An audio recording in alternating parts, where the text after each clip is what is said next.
in the vein of stealth, every time you're stealth, there's always somebody trying to figure out what you're doing, right? And they're just it's just the curiosity kind of thing, right? And there's business decisions to be made, with scout work, and that's like the old school scout guys are like a dying breed. And I tell you what, it's probably the job I wish I would have had other than what I'm doing. Like I would have loved to have been a scout.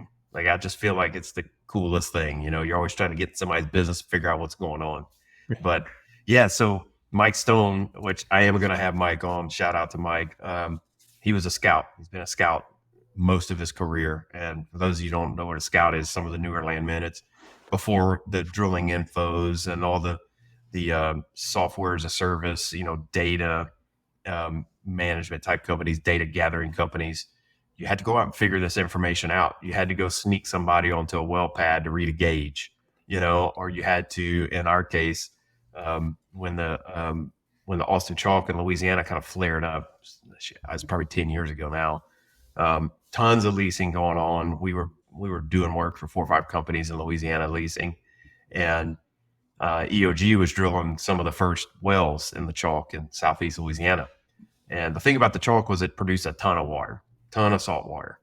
They did not have a lot of infrastructure to dispose of that salt water, so they were having to truck it. And the amount of water they were having to truck off site was a pretty big determining factor in like your economics of the viability of your drilling a well there. So there was a lot of talk about water and how much it was producing, but nobody really knew because there was nothing to report because it wasn't being injected yet and things like that. So, Mike hired us to count saltwater trucks.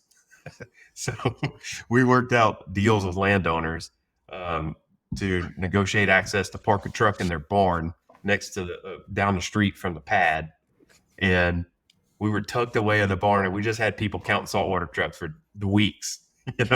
They'd give a log every day.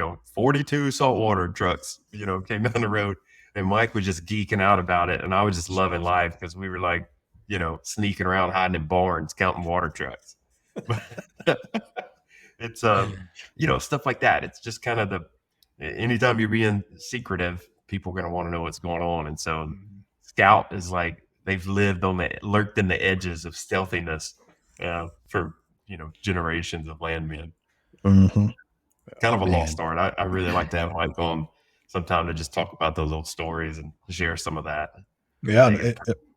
Mike's one of the only people I know that are still carrying with that. Like he's always on the phone with people, always looking things up. He's one of the few that I know that still like take that scouting job seriously. And he's kind of one of those guys, he will know where everybody is and what they're doing and how good their wells are.